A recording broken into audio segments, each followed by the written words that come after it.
نحمده ونستعینه ونصلی علی رسوله الکریم۔ میرے عزیز دوستو، بزرگوں، آپ حضرات بہت خوش قسمت ہیں جن کو اللہ رب العزت نے اپنے گھر آنے کی اجازت و رحمت فرمائی۔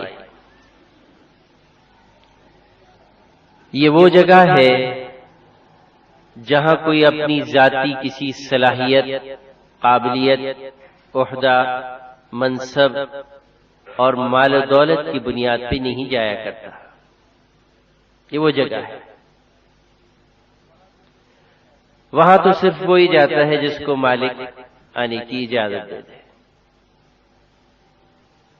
اس لیے خوش نصیب ہے وہ جن کو اللہ رب العزت جانے کی توفیق میں رحمت فرما رہے ہیں۔ شہنشاہ کا دربار ہے، وہ جگہ جہاں تمام انبیاء علیہ السلام تشریف لے گئے، اللہ کے محبوب اور مقربین تشریف لے گئے، وہاں جانے کی توفیق اللہ پاک دے رہے ہیں۔ اگر وہاں کوئی اپنی ذاتی صلاحیت یا مال و دولت یا کسی منصب کی بنیاد پہ جا سکتا تو سارے وہی جاتے جن کو یہ چیزیں حاصل ہیں۔ لیکن تجربہ اور مشاہدہ یہ ہے کہ اکثریت ان کی ہوتی ہے جن کے بارے میں آدمی سوچ بھی نہیں سکتا کہ یہ وہاں جا سکتے ہیں۔ اکثریت حجاج میں تلاش کریں تو ان کی ملے گی، اور کتنے ایسے جو ساری دنیا میں پھرے لیکن بیت اللہ نہیں پہنچ سکے۔ اسی شہر کراچی کے اندر کتنے ایسے ہیں جو شاید مہینے میں کئی سفر یورپ اور امریکہ کے کر لیتے ہیں لیکن اب تک بیت اللہ پہ نہیں پہنچے۔ ہمارے بھی ایک جاننے والوں میں سے ہیں کہ صبح جاتے ہیں اور شام کو باہر سے واپس آ جاتے ہیں، اور ایک دن جاتے ہیں دوسرے دن انگلینڈ سے واپس آ جاتے ہیں۔ اب تک حج نہیں کیا ہے، اب تک حج نہیں کیا۔ یہ برسوں سے دیکھ رہے ہیں ان کو جاتا آتا، اب تک حج نہیں کیا۔ اس توفیق کی بات ہے، ہر ایک نہیں جایا کرتا۔ اس لیے جب مالک نے بلایا ہے تو اس کی قدردانی یہ ہے کہ ایسے جائیں جیسے جانے کو وہ پسند کرتا ہے۔ جب اس کی پسند کے مطابق وہاں جانا ہوگا تو یہ حاضری مقبول ہوگی، اور جب یہ حاضری مقبول ہو گئی تو پھر اللہ پاک بار بار اپنے گھر پہ بلائے گا، بار بار بلائے گا۔ اور جتنی طلب اور تڑپ اور شوق جانے سے پہلے بڑھا سکتے ہیں اس کو بڑھانے کی، چاہے تکلفاً کوشش کریں، تکلفاً کوشش کر لیں، کیونکہ بے دلی اور ناقدری سے جانے سے پھر محرومی کا بھی خطرہ ہوتا ہے، اس کا بھی خطرہ۔ ابھی گزشتہ 2 سال پہلے کی بات ہے کہ ایک ملک کے ایک مالدار آدمی ہے، مشہور وہاں کے آدمی ہیں، وہ اپنی اہلیہ کو تیار کر کے لے آئے۔ طلب تھی نہیں بیچاری کے اندر، شوق تھا نہیں بیچاری کے اندر، بہرحال اس کو لے آئے، احرام باندھ کے جدہ پہ اترے۔ اب جدہ پہ وہ ان کی اہلیہ کہنے لگی مجھے تو گھبراہٹ ہو رہی ہے، میں نہیں جاتی، مجھے گھبراہٹ ہو رہی ہے۔ شوہر نے کہا کہ چلو ایک آدھ دن یہاں جدہ کسی ہوٹل میں ٹھہر جاتے ہیں، تھوڑا سا گھما پھرا لیتے ہیں، شاید طبیعت لگ جائے، لیکن طبیعت نہیں لگی اور اسی حالت میں واپس ملک آنا پڑا۔ یہ 2 سال پہلے کی بات۔ طلب اور شوق نہ ہو تو پھر خطرہ ہوتا ہے محرومی کا۔ اس لیے تکلفاً اس شوق کو پیدا کیا جائے۔ اس کے لیے ان کتابوں کا مطالعہ کریں جس میں مکہ معظمہ اور مدینہ منورہ کے فضائل ہیں، ان بزرگوں کی زندگی کو پڑھیں جنہوں نے شوق سے اللہ کے گھر کی حاضری دی، تو اس سے انشاءاللہ شوق پیدا ہوگا۔ کیونکہ ہم جس ماحول میں رہ رہے ہیں، جن مشاغل میں ہمارے دن رات لگ رہے ہیں، انہوں نے ہمیں ایسا گھیرا ہوا ہے کہ اس سے نکلتے ہوئے آدمی سوچتا رہتا ہے کیسے نکلوں گا، کیا ہوگا، اور یہ میں ایسے نہیں کہہ رہا، کئی لوگوں نے کہا کہ جو حج کے دن قریب آ رہے گھبراہٹ بڑھ رہی ہے، جو شوق ہونا چاہیے وہ نہیں ہو رہا، اسی کہ جن چیزوں میں ہم پھنسے ہوئے ہیں وہ ہم پہ اتنی غالب آئی ہوئی ہیں، ان کی محبتیں ایسی ہمارے دلوں میں سما گئی ہیں کہ اتنی آسانی سے اس کو چھوڑا نہیں جا سکتا۔ اس لیے میں نے عرض کیا کہ تکلفاً پیدا کریں اس طلب، شوق اور محبت، اور یہی راستے ہیں۔ فضائل کی کتابیں، فضائل حج ہے، اسی طریقے سے اور جس میں کہتے ہیں وہاں کے مقامات کی فضائل لکھے ہوئے ہیں اور اس کے فائدے لکھے ہوئے، اس کا مطالعہ کریں، ان بزرگوں کی زندگیاں پڑھیں جنہوں نے کیسے شوق اور طلب کے ساتھ وہاں حاضری دی، تو انشاءاللہ اللہ نے چاہا یہ شوق ہمارے دلوں میں پیدا ہو جائے۔ اور یہ جو تھوڑا سا وقفہ ہے غالباً ان حضرات کا کسی کے 16 یا 22 تاریخ ہے، اب یہ جو تھوڑا سا وقفہ ہے یہ اس کیفیات کو پیدا کرنے کا وقت ہے جو مطلوب ہے اللہ پاک کی۔ جن کیفیات کے اوپر حج قبول ہوا کرتا ہے ان کیفیات کو اپنے اندر پیدا کرنے کی کوشش کریں۔ جیسے سب سے پہلے تو بیت اللہ کی زیارتی ہے، جنہوں نے بار بار کی ہے ان کے اندر تو اوروں سے زیادہ طلب کا پیدا ہونا ضروری ہے۔ ایک چیز دیکھ کے اس کی قیمت اور زیادہ بڑھ جایا کرتی ہے، تو کہیں یہ اطمینان کہ ابھی 2 مہینے پہلے تو ہو کر آیا تھا، یہ ناقدری کا خطرہ ہوتا ہے۔ وہ تو وہ جگہ ہے جہاں اللہ پاک ہر مہینے بھی لے کے جائے تو کم ہے، ہر مہینے بھی لے کے جائے تو کم، جو اللہ کی رحمتیں دن رات برستی رہتی ہوں، وہاں جانا کتنی بڑی سعادت کی بات ہے کہ بیت اللہ پہ ہر وقت 120 رحمتیں نازل ہوتی رہتی، تو اس جگہ جانے کی توفیق بار بار ملے تو کتنی بڑی سعادت کی بات ہے۔ تو وہ بھی بیت اللہ کو دیکھنے کا شوق اور جذبہ اور غلبہ پیدا کرے، اور جو پہلے نہیں گئے ہیں ان کے اندر تو فطرتاً یہ جذبہ ہوتا ہے، تڑپ ہوتی ہے، اس کو بڑھائیں، اس کو بڑھائیں۔ اللہ، جو عشاق پہلے جایا کرتے تھے، 7 مہینے کا، 8 مہینے کا، 9 مہینے کا سفر ہوتا، کہیں پیدل ہوتا، کہیں اونٹوں پہ ہوتا، اور پھر جب حدود حرم کے اندر پہنچتے تو سواریوں سے اتر جاتے، ننگے پیر ہو جاتے اور دیوانوں کی طرح بیت اللہ کی طرف چلتے، دیوانوں کی طرح بیت اللہ کی طرف چلتے۔ اب اس شوق کے ساتھ جب حجر اسود پہ پہنچتے تھے تو وہ کیفیت ہی کچھ اور ہوتی تھی، تڑپتے ہوئے، روتے ہوئے، ننگے پیر، دیوانوں کی طرح، اور وہ تو لباس بھی اس وقت کا ایسے ہی ہوتا ہے۔ اب گو سواریوں کی وجہ سے وہ چیزیں اب نہیں رہیں، یہاں سے اڑ کے سیدھے جدہ پہنچے، وہاں سے گھنٹہ 1.5 گھنٹے میں مکہ معظمہ پہنچ گئے، اور نہ تھکان نہ جسم پہ گرد و غبار، آدمی ذرا سی دیر میں حجر اسود پہ ہوتا ہے۔ ہمارے کچھ ساتھی مولانا سعید خان صاحب رحم اللہ حیات تھے، سن 80 کی بات ہے، یہاں سے حج پہ گئے تو مولانا نے پوچھا کہ بھی کیسے آئے، کس سواری سے آئے؟ انہوں نے کہا کہ ہوائی جہاز سے ہیں۔ تو چونکہ تعلق تھا تو مولانا سے ناراض ہوئے کہ تم بحری جہاز میں کیوں نہیں آئے، اس وقت بحری جہاز چلا کرتے تھے، تم بحری جہاز میں کیوں نہیں آئے؟ تو انہوں نے فرمایا کہ 8 دن جو حج کا تم مذاکرہ کرتے ہوئے آتے، حج کی کیفیات کو اپنے اندر پیدا کرتے ہوئے آتے، کچھ تمہیں چکر آتے، جہاز میں کچھ الٹیاں ہوتی، کچھ نیند کم ہوتی، اب اس کے بعد جب تم آ کے حجر اسود پہ پہنچتے تو تمہاری کیفیت کچھ اور ہوتی۔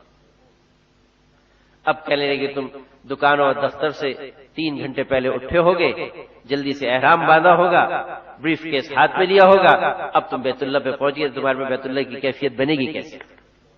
بڑوں کی باتیں بڑی ہوتی ہیں، ہماری تو ایسی باتیں سمجھ میں بھی نہیں آیا کرتی۔ اس لیے جب پہلے پیدل حج کے قافلے چلا کرتے تھے نا، اس وجہ سے ان کے حج قیمتی ہوتے تھے، 6 مہینے میں، 8 مہینے میں پہنچتے تھے، سارے راستے حج کا مذاکرہ، حج کو سیکھنا، وہ کیفیات جو مطلوب ہے اس کے اندر اس کو پیدا کرنا، اللہ سے اپنا تعلق بنانا، جتنے رذائل اور کھوٹ اپنے اوپر جمے ہوئے ہیں اس کی صفائی ہو جاتی تھی توبہ اللہ سے.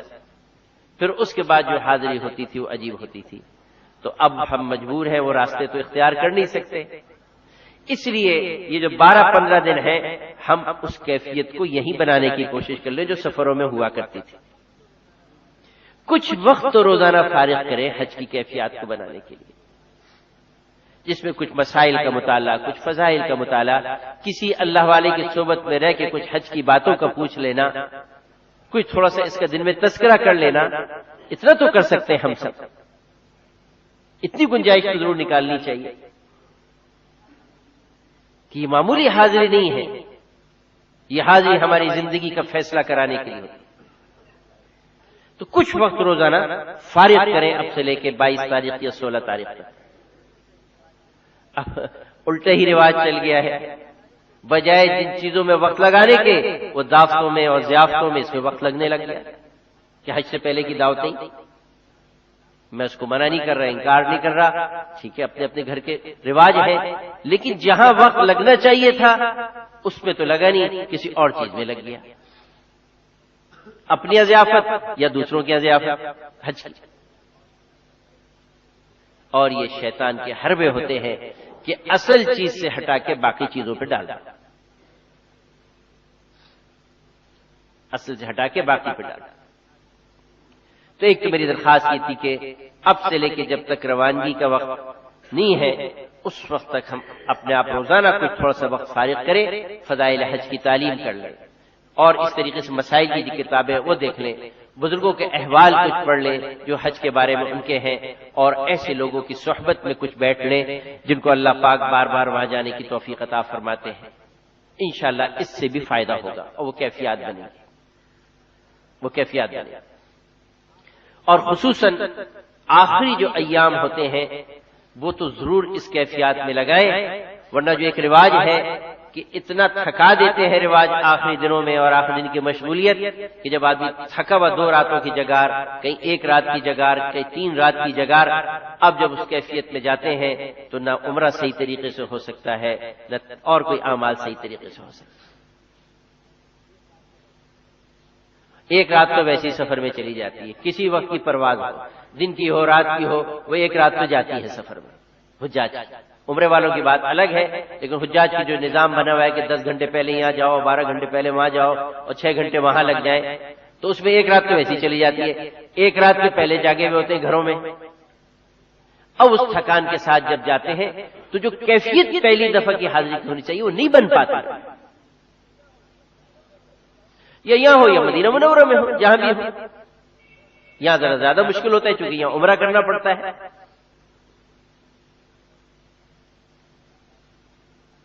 ہم نے تو اپنے بعض مشائخ کو دیکھا جانے سے پہلے اپنے آرام پورا کر کے نکلا کرتا تاکہ جس چیز کے لیے جا رہے ہیں اس پہ اثر نہ پڑے. ملنا جلنا ہے، آدمی 3-4 دن پہلے ہی سب سے مل جل کے فارغ ہو جائے. جتنی تیاری کرنی ہے سفر کی، خریداری ہے، پیکنگ ہے، سب پہلے ہی کر لیں تاکہ اس وقت دعاؤں میں، صلاۃ الحاجت میں، اللہ سے مانگنے میں، سفر کے جو آداب ہوتے ہیں اس کو سیکھنے میں ہمارا وقت. پھر انشاءاللہ چاہے مدینہ منورہ پہنچیں یا مکہ معظمہ پہنچیں، پہلی حاضری ہی وہ کیفیت کی ہوگی جو کیفیت اللہ کی مطلوب. تھکا ہوا آدمی تو بیچارہ بڑی مشکل سے طواف کرتا ہے، اور جو عمرہ ہونا چاہیے کہ بھئی صفا پہ بھی لمبی دعائیں اور مروہ پہ بھی لمبی دعائیں، اور پورے اہتمام سے وہ نہیں ہو پاتا تھکان کی وجہ سے. اسی ویسے بھی آداب میں سے یہ بات ہے کہ جب آدمی مکہ معظمہ پہنچے اور تھکا ہوا ہو تو پہلے آرام کرے، بھوک لگی ہے تو کھانا کھا لے. اس لیے وہاں مکہ معظمہ پہنچ کے غسل کرنا بھی سنت ہے، غسل سے بھی تھکان دور ہو جاتی ہے. اپنا سامان پہلے ٹھکانے سے پہنچا دے، اپنی جگہ پہلے لے لے تاکہ ذہن میں کوئی چیز بھی ایسی نہ رہے جو وہاں کے جو ادب مطلوب ہے اس میں مانے. بعض دفعہ جگہ لینی ہوتی اور آدمی عمرے کے لیے چلا جاتا ہے تو ذہن تو وہیں اٹکا رہتا ہے.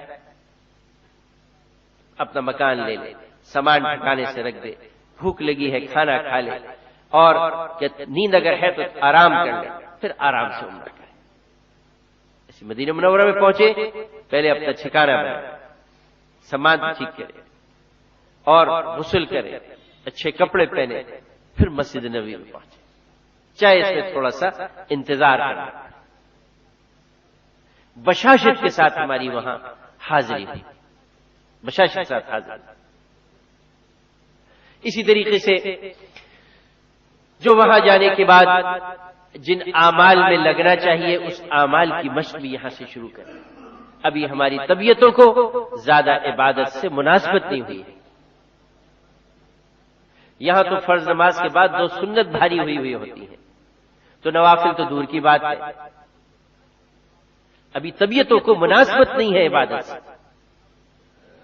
قرآن پاک کی تلاوت میں خدا نخواستہ کمی کی وجہ سے نہیں کہہ رہا، مشہوریت ہفتوں ہو جاتے ہیں قرآن پاک کھولنے کا موقع نہیں آتا،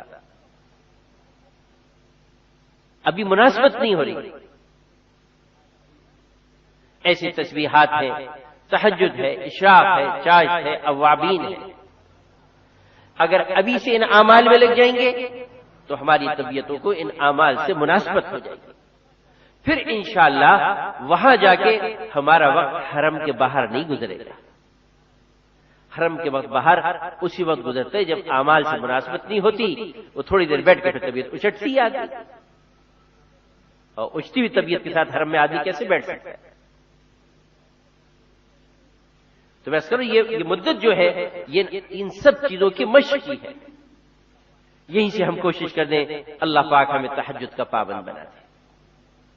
اور وہاں تو نہ چاہتے ہوئے تہجد پڑھنی پڑتی ہے کہ اذان ہوتی ہی فجر کی نماز ہو جاتی ہے، اور آپ حضرات جس وقت پہنچیں گے اس وقت تو چونکہ رش بڑھ چکا ہوگا، اس وقت تو مشکل سے 2 سنت کا وقت بھی مشکل سے ملتا ہے۔ صبح صادق ختم ہوتی اذان اور 2 سنت پڑھی اور نماز تیار، وہ تو پہلے وہاں تو تہجد میں اٹھنا ہی پڑتا ہے، اس لیے یہیں سے ہم اس کی تہجد کی عادت ڈالیں، اور جتنی آسان اس موسم میں تہجد ہے کبھی بھی نہیں ہوتی۔ اتنی لمبی رات کہ آدمی سو کے بھی تھک جائے، ہر 3 گھنٹے بعد گھڑی دیکھنی پڑتی ہے، ابھی تک 4 نہیں بجے، ابھی تک 4 نہیں بجے۔ تو اس کی عادت تہجد کی عادت ہم یہیں سے ڈالیں، اور تہجد کی عادت اس وقت پڑے گی جب رات کو جلدی سونے کی عادت ڈالیں۔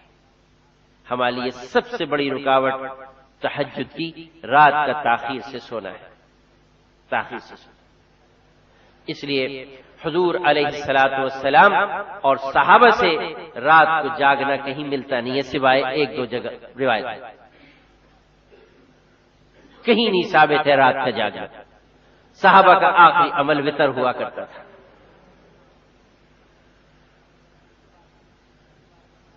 اس کے بعد سوائے نماز اور دینی کاموں کے تو چند جگہ آتا ہے کہ صحابہ جاگے ہیں یا حضور صلی اللہ علیہ وسلم جاگے ہیں، ورنہ پھر اول وقت میں سو جانا۔ باطل ہمارا دشمن ہے، وہ براہ راست کسی عمل کو نہیں چھینتا، وہ ایسے اسباب پیدا کر دیتا ہے کہ عمل خود ہی چھوٹ جائے۔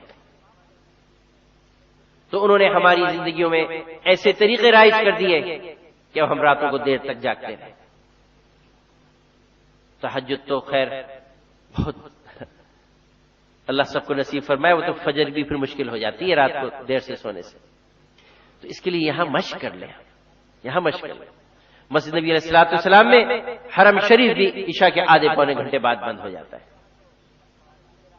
اس لیے وہاں تو سوال ہی نہیں ہے رات کو حرم میں آنے کا۔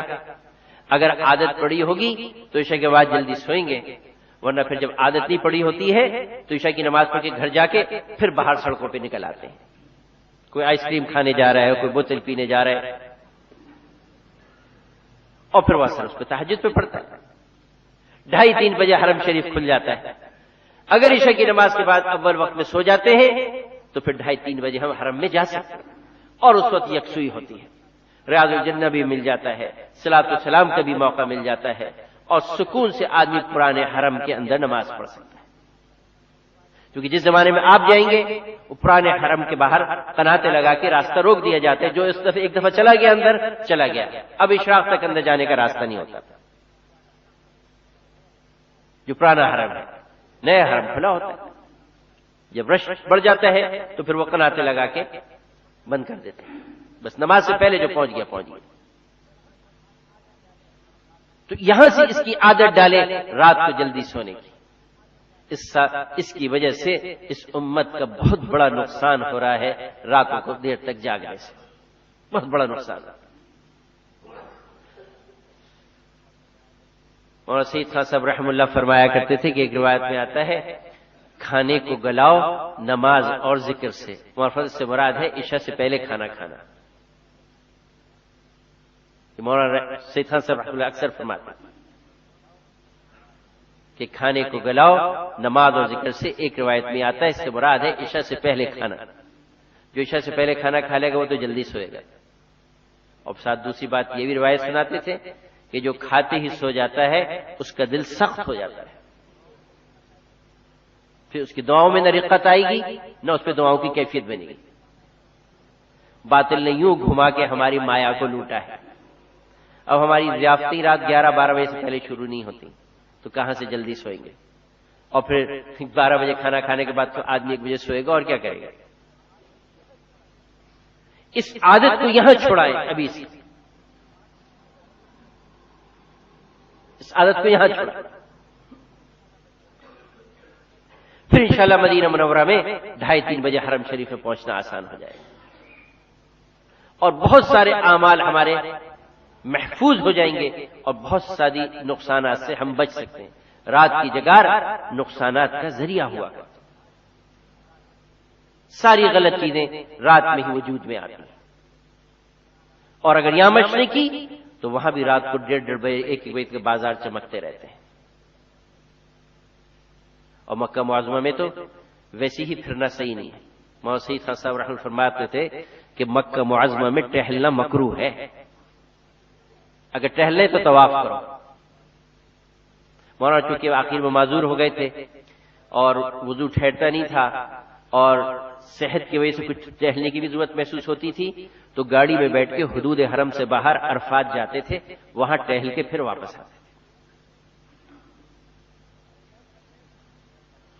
کہتے اگر یہاں ٹہل لیں تو میں جا کے حرم کا طواف کرو. ہمیں برائیوں سے بچانے کے لیے بات فرمایا کرتے تھے بھئی کچھ کراہیت ہمارے اندر پیدا ہو جائے. مجھے دکھ ہوتا ہے کہ حرمین شریفین میں آدمی بازاروں میں پھرے.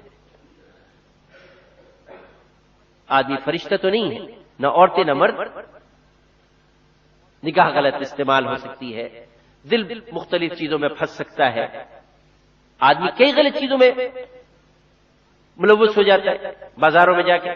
تبھی تو کہا گیا کہ دنیا میں سب سے بدترین جگہ بازار ہے اور سب سے بہتر جگہ مسجد ہے. کراچی والوں کے لیے بڑا مشکل لگتا ہے رات کو جلدی سونا, لیکن عادت تو ڈالے, کوشش تو کرے. پھر انشاءاللہ یہیں سے تہجد کی توفیق مل جائے گی انشاءاللہ. جو 10 بجے سو جائے گا 4 بجے کے بعد اس کو نیند آئے گی بھی نہیں, چاہے گا بھی تو نیند نہیں آئے گی. اور حرمین شریفین کے اندر تہجد سے جو کیفیات قائم ہوتی ہیں وہ عجیب ہوتی ہیں, عجیب ہوتی ہیں. جتنا تعلق اللہ پاک کی ذات عالی سے اس وقت بنتا ہے کسی اور وقت میں نہیں بنتا, چونکہ یکسوئی ہوتی ہے حرم نبی میں بھی اور حرم مکہ میں. تو تہجد کی عادت. اسی طریقے سے میں نے بتایا کہ یہ رات کے دیر سے سونا کئی چیزوں پہ اثر انداز ہو رہا ہے. اشراق کی نماز, اب جو رات 2 بجے سوئے گا اشراق کی نماز کیسے پڑھے گا؟ وہ تو فجر کا سلام پھیرتے ہی نیند آنی شروع ہو جاتی ہے آدمی. جبکہ فقہ نے لکھا ہے کہ فجر کی نماز کے بعد سونا روزی کو تنگ کرتا ہے, روزی کو تنگ کرتا ہے. بعض نے مکروہ لکھا ہے صبح کا سونا.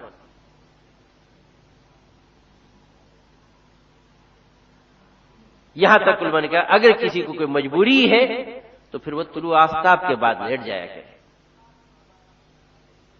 تو اشراق کی نماز جس پہ حج اور عمرے کا ثواب ملے وہ گھنٹہ سوا گھنٹے کی عمل پہ ہو سکتا ہے. تو حرم شریف میں فجر پڑھ کے ہم ذکر میں, اذکار میں, دعاؤں میں, تلاوت میں لگے رہیں. حرم مکہ ہے طواف کر لیں, پھر اشراق کی نماز. یہ مشق یہیں سے شروع کرنی پڑے گی. اگر یہاں نہیں کی ہے تو وہاں جا کے بڑا مشکل ہوتا ہے. سلام پڑھتے پھینکتے، فجر کا سلام پھرتے بھاگتے لوگ گھروں کو.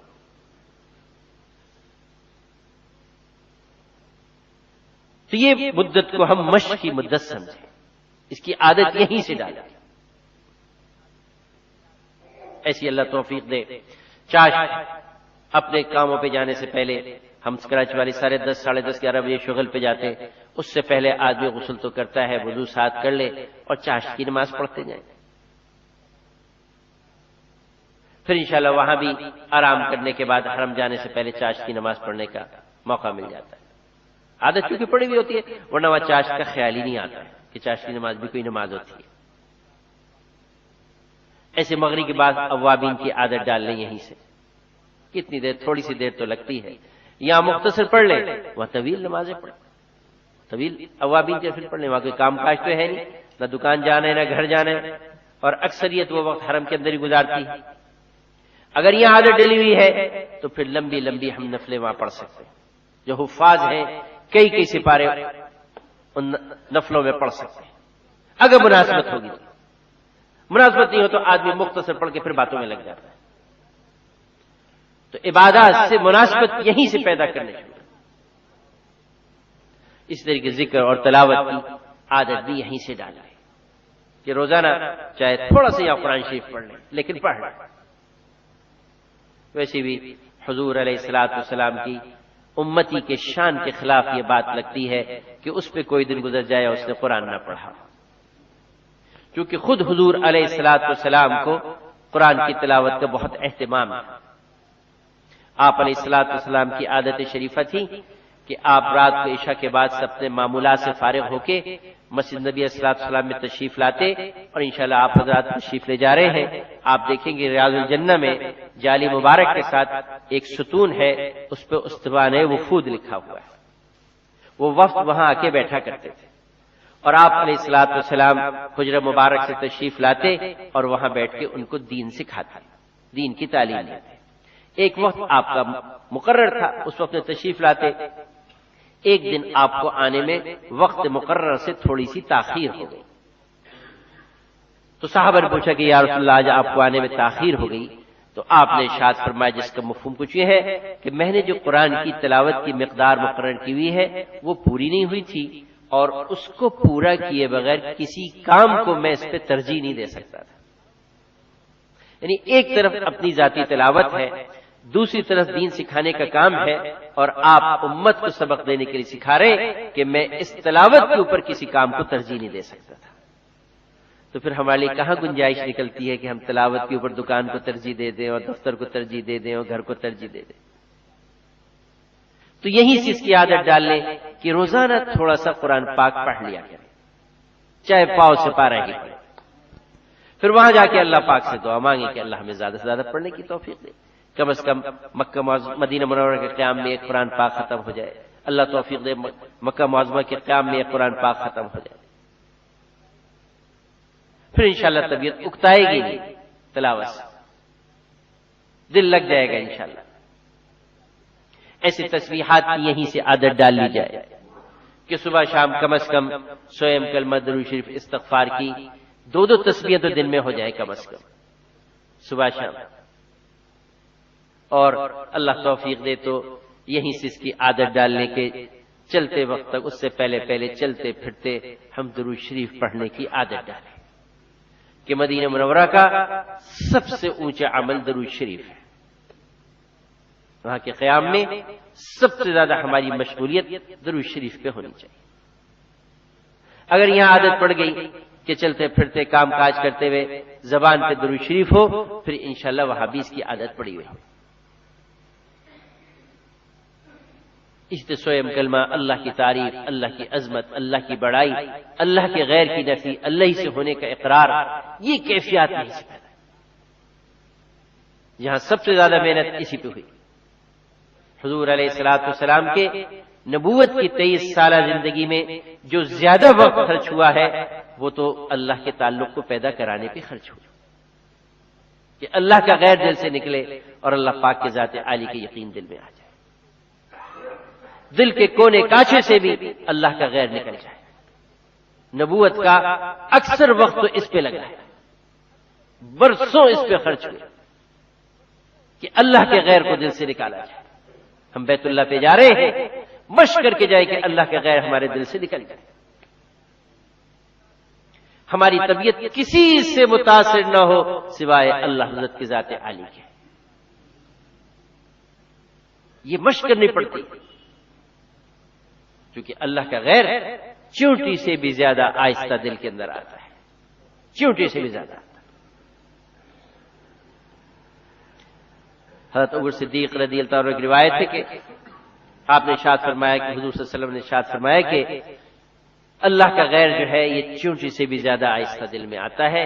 اس لیے ایک دعا بتا دی، اللہم انی اعوذ بک ان اشرک بک وانا عالم واستغفرک لما لا اعلم. ارشاد فرمایا کہ جو 3 مرتبہ صبح شام کو پڑھ لے تو شرک اکبر اور شرک اصغر اللہ دونوں سے بچا لیں گے. تو یہ مشق کرائی کہ اللہ کے غیر کو دل سے نکالیں. شرک صرف بتوں کا پوجنا ہی نہیں ہے،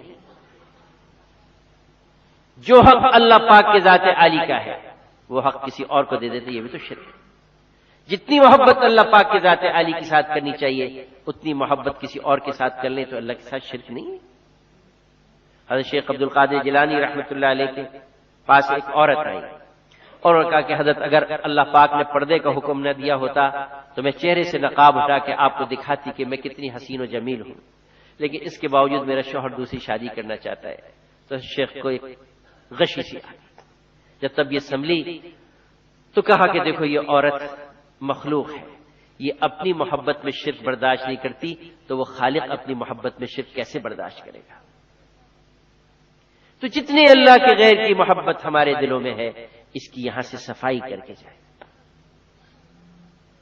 جب بیت اللہ پہ پہلی نگاہ پڑے تو بس اللہ پاک کے دل میں سمائے ہوئے ہو، باقی کوئی بھی نہ.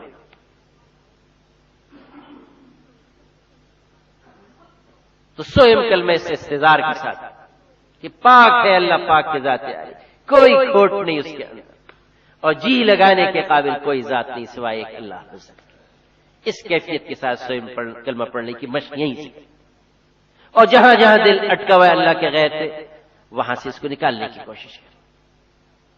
جب صحابہ جیسے سیکھنے والے شاگرد اور حضور علیہ الصلوۃ والسلام جیسے سکھانے والے استاد ان کو برسوں لگ گئے اللہ کے غیر کو دل سے نکالنے کے لیے، تو مجھے اور آپ کو کتنی محنت کرنی پڑے گی.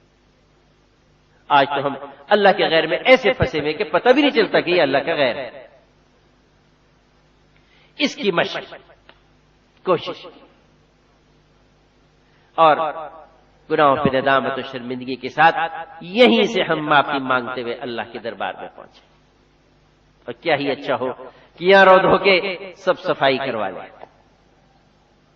رو دھو کے ساری صفائی کروا لیں.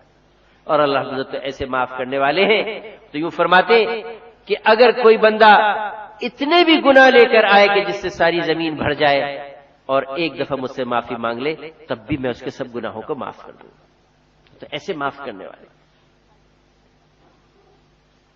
دھلائی کر کے یہاں سے توبہ اللہ کر کے اللہ سے معافی مانگ. اللہ کے خزانے میں معافی کی کمی نہیں، کمی نہیں، مانگنے والا ہونا چاہیے تو سب معاف کرنے کو تیار ہے. اور ایسی جو ایک بہت بڑی چیز ترقی میں رکاوٹ بنا کرتی ہے جہاں عموماً دھیان نہیں جاتا، نماز کے چھٹنے پہ دھیان چلا جاتا ہے، ذکر تلاوت کے چھٹنے پہ دھیان چلا جاتا ہے، کسی عبادت کے ذوق پہ دھیان چلا جاتا ہے. جس طرف دھیان نہیں جاتا جو سب سے بڑی رکاوٹ بنتی ہے وہ حقوق ہے، لوگوں کے حقوق. اللہ پاک نے ہمارے دل میں پتہ نہیں کتنے لوگوں کا حق رکھا، اور حقوق میں صرف پیسہ نہیں ہوتا، اس کے علاوہ بھی بہت سارے حقوق ہوتے. حقوق کے جہاں تذکرات ہمارے ذہن میں بس پیسے ہوتا کہ فلاں کا حق مارا ہوا ہے. جیسے پڑوسیوں کے کتنے حقوق کہ حضور علیہ الصلوۃ والسلام ارشاد فرماتے کہ مجھے اس بات کا گمان ہوا جبریل علیہ السلام اتنے حقوق لے کے آتے تھے پڑوسیوں کے کہ کئی پڑوسیوں کے وراثت میں بھی حصہ نہ ہو جائے. اب ہم سے پتہ نہیں کتنے پڑوسیوں کی حق تلفیاں ہوئی، خیال بھی نہیں آیا کبھی. رشتہ داروں کی ہے، گھر والوں کی ہے. سب سے زیادہ حق تلفی تو آدمی گھر والوں کی ہی کرتا ہے، اس لیے گھر والوں کے حق کو حق ہی نہیں سمجھا کبھی.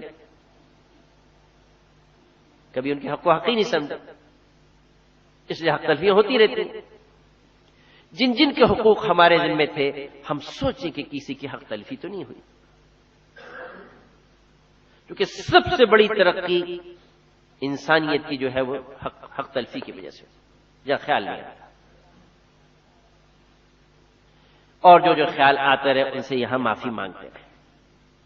اس لیے پہلے زمانے میں رواج، اور واقعی اس وقت تو رواج نہیں حقیقت تھی کہ حج پہ جانے سے پہلے سب سے معافی مانگ کے جایا کرتے تھے، حقیقت تھی، کوئی رواجی چیز نہیں تھی، سب سے معاف کروا کے جاتے تھے۔ اس لیے اگر کسی کی حق تلفی ہوئی ہے، کسی سے ہماری نا اتفاقی ہوئی ہے، جانے سے پہلے معاملہ صاف کرا لیں، ورنہ اعمال بھی اٹکے رہتے ہیں، اوپر نہیں پہنچتے۔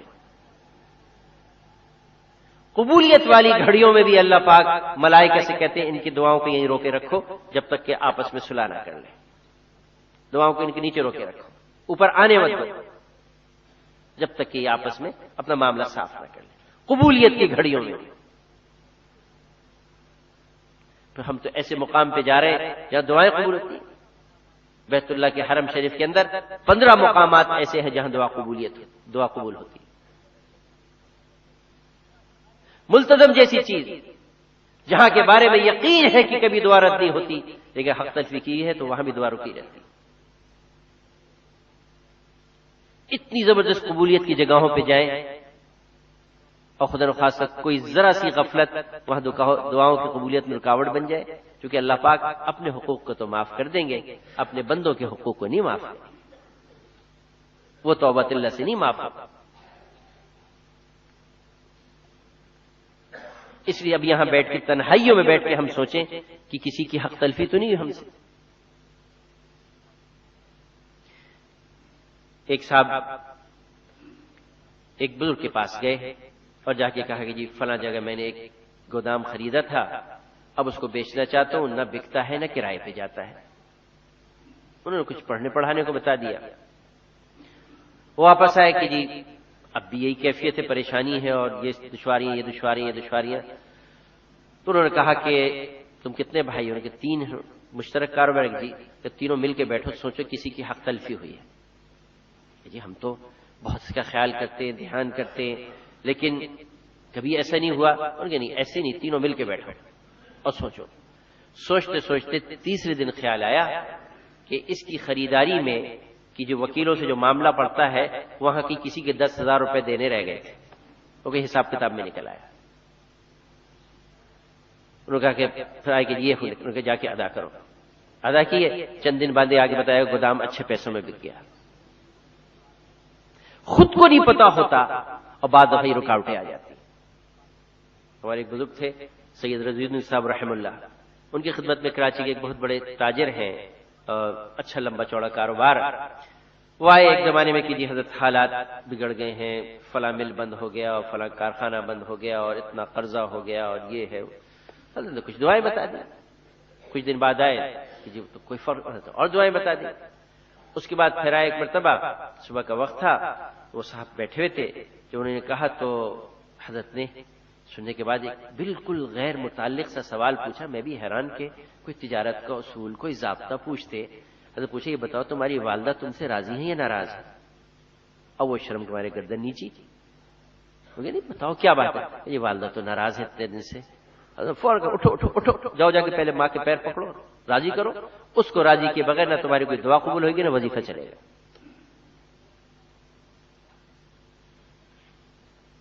تو جب تک کسی کی حق تلفی کی ہوئی ہے کیسے وہاں دعائیں قبول؟